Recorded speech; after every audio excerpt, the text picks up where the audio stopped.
So Curt is going to come up here and has some interesting stories about Jim. We all know that. But before you do, right where Jim is, there is a paper you all can sign as you leave, saying goodbye and good wishes to Jim if you want to. Curt? Thank you.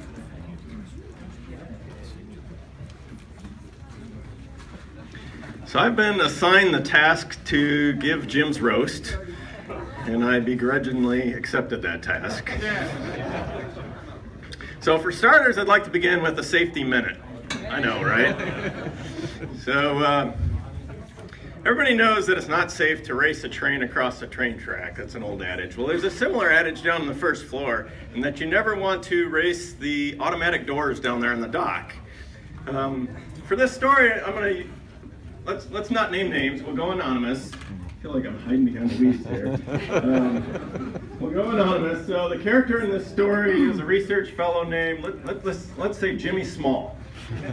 So Jimmy Small learned this lesson many years ago, that you don't want to race the doors. He was out on the dock, and you punch the button and the doors open. And he was talking with somebody, and then he was done, and he thought, I think I can race these doors. I mean, Jimmy said that. And everybody knows the proper procedure. You should punch that button one more time to extend the lifetime of the doors. Well, Jimmy went for it, and the doors closed on him. They closed on his face and broke his glasses. So don't be a Jimmy Small. When you're down the dock, make sure you hit the button and extend the life of those doors. So Shelley and Umberto highlighted the Jim Little that we all know. It's my job to highlight the James Little that you might not know.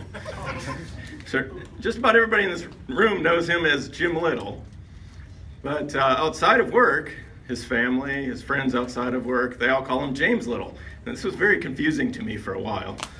But I've worked beside him for over 16 years now. And every time he did something silly, I wrote it down for this exact moment. And when I got to looking at it through all those years, I have exactly 2 Jim Little stories, and I have a whole bunch of James Little stories. So my theory is this. To protect his own career, he's developed these alternate personalities. He's got the Jim Little, and he's got the James Little character. So he's in this building as Jim Little. He leaves as James Little. Another interesting thing about Jim is that he relates everything to Seinfeld. He has every episode memorized, and if anybody will say anything or do anything, he'll always say, "That reminds me of the Seinfeld when ... So upon further inspection, I've decided that this James Little character's personality is based on all these Seinfeld characters. So he starts as Jim Little, he goes out as James Little, and he turns into all these different characters. So for example, let's start with Cosmo Kramer. So can anybody believe this guy could be Kramer? Well, I can. About 15 years ago, we went to a conference together. First time we went to a conference together in California. And we met each other for breakfast at the hotel buffet. And I filled up my plate with food, and I went and sat down at a table. And he was busy filling up his plate. Now, mind you, this was about 15 years ago, so I was a little intimidated. I'm with the legendary Jim Little at a mass spec conference, so I was trying to think of all this smart stuff to say while I was sitting there. And then he comes back with his full plate. Here comes the legendary Jim Little, and he sets his plate down on the table, and he goes back to get orange juice. So what makes this a Kramer story? He didn't put the plate down on my table. There was a little old lady with a table for 2 sitting in the corner, and for whatever reason, he put his plate down on her table and then walked off. And that's Kramer. Another one, where's Terry here? Terry. Jim and Terry have been going to lunch together every Monday for the last 30 years, and sometimes Thursday. So that's more than many of us have gone to lunch ever. And last fall, they were out at Fox's Pizza. And they come out, and Terry usually drives, so Terry jumped in the driver's seat, and Jim jumped in the passenger seat. So what's the problem? Jim didn't get in Terry's car. Jim hopped in the passenger seat of some unsuspecting man who looked over and thought he was being carjacked by a rogue mass spectrometrist. 30 years! How do you get in the wrong car? So one more Kramer story. About 10 years ago, Jim and I took a road trip to my family's house in Wisconsin, and on the way back, I was driving my big white Suburban, and he was over in the passenger seats, and he kept fiddling with the air conditioning, kept making it cooler and cooler and cooler, and then adjust the fan up and up. Mind you, around the lab, Jim's known as very competent in the lab, but I'm not sure about the technical capabilities of this James Little character. Because after a while, he just had enough, and probably in his Kramer voice, he's like, "Why is it so hot in here?" So I look over at him, and he's got the seat heater on high in the middle of the summer. So I got a little gift on behalf of Kramer, and there's more to come here. One of his favorite episodes is when Kramer pretends to be a proctologist. And in order to get great parking around the hospital, he gets a license plate that's titled Ass Man. So Jim's going on to do some work, some mass spec work at NIST. And so I thought it would help him out if I got him a license plate that says Mass Man. So there we go. There you go. Give me that. All right, George Costanza. George Costanza, like Jim, is stingy with money. A few years ago, Jim was going down to Knoxville. His son played in the band for UT, and he was going down there to watch the game against Florida. And it was raining, but Jim was too cheap to invest in good rain gear, and he got soaked. He got drenched, actually. So what would George Costanza do? Drive from Knoxville to Kingsport in nothing but his underwear. And that's exactly what Jim did as well.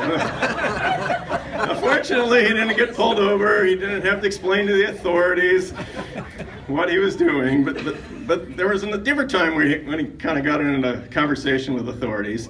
This was coming back from Montreal, and he got busted by the Canadian Customs for smuggling. That's right. He was trying to smuggle across the border. Granted, it was topsoil for a science project, but still, he was smuggling. Well, the customs guy didn't like it because there might be bugs or microbes in there. But the funny part is that George Costanza gets in this argument with the customs guy of how is he patrolling all these bugs from actually crawling across the border. So in honor of George Costanza, here's a rain poncho for your boat. The underwear works fine. That works better on your boat, maybe. Elaine Bennis. I don't have time to tell the Elaine story, but your Kate and Dave story is definitely Elaine's story. Newman.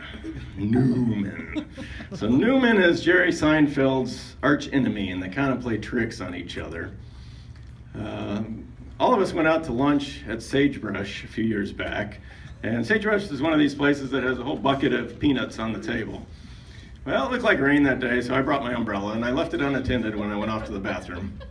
A couple weeks later, I'm pulling into work out here in 150, and it's raining out. So I pop open my umbrella while getting out of the car, and I get showered with peanut shells. It just come pouring down on my head and in my car and everywhere. And I guess the Dockmaster story would be an excellent Kramer story as well. Jerry Seinfeld. Jerry Seinfeld loves to ask questions. Jim Little loves to ask questions. In fact, in graduate school, the land of promoting questions, Jim's advisor got so tired of it, he said, "Jim, from now on, you're only allowed one question per day. Make sure you prioritize it." No doubt Jim's curiosity has served him well here at Eastman and in the scientific world, but it becomes a bit comical in the outside non-scientific world. I'm thinking of a waitress in Indiana at a 4-star restaurant who told us the specials, that today's special would be salmon, and it's a great time to get it because this time of the year they're swimming upstream. She had no idea the amount of questions that she was about to get barraged with and why an upswimming fish would taste any different than a downswimming fish. Those of us in the mass spec lab have learned not to BS Jim, because the questions just keep coming. You just say, "I don't know, Jim. I don't know, Jim," and on the third, "I don't know, Jim," he'll let you go. There's a way out. But, okay, now to be nice. I think we'd all agree that if there were a Eastman Mass Spec Hall of Fame, that Jim would be elected in on the first ballot. There was a absentee ballot from Colorado that voted no. I don't know who that would be, but he would be voted in. What I'm not sure is how to honor such a Hall of Famer. If he was a baseball player, we'd retire his number and we'd hang it up on the wall. So I thought, hey, we'll do this with a lab jacket. So we'll just hang the lab jacket up there for the next 30 years. But Cintas wanted the jacket back, so that didn't really work out. I talked to the mayor. I thought it'd be pretty cool if we renamed Lincoln Street to Little Street, and he just kind of laughed at me. So I don't know what you do for this Hall of Famer.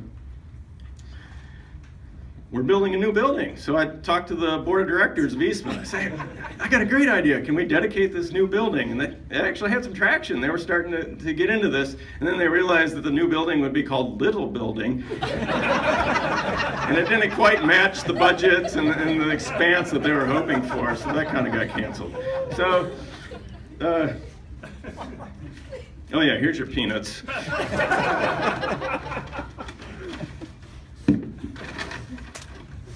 So what we did was get a plaque, and we're going to engrave this plaque, and it's going to be a different sort of plaque in that we're not giving it to him, it's staying in the lab. So we're putting it on the wall, our Hall of Fame wall, and where he's become legendary, this plaque will sit.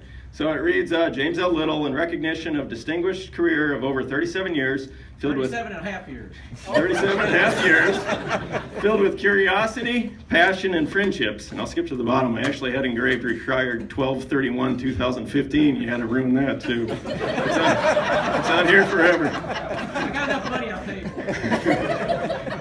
So we thought we'd finish off this plaque with a quote, and I found one that I thought worked well. It was from a captain to a crew, and it says, "To my crew, please be reasonable and do it exactly my way." That was kind of fitting, but we came up with a different one, and I'll finish with this. This will be it. So this is an Albert Einstein quote, and it's rather fitting. It says, "The important thing is to never stop questioning." Thank you.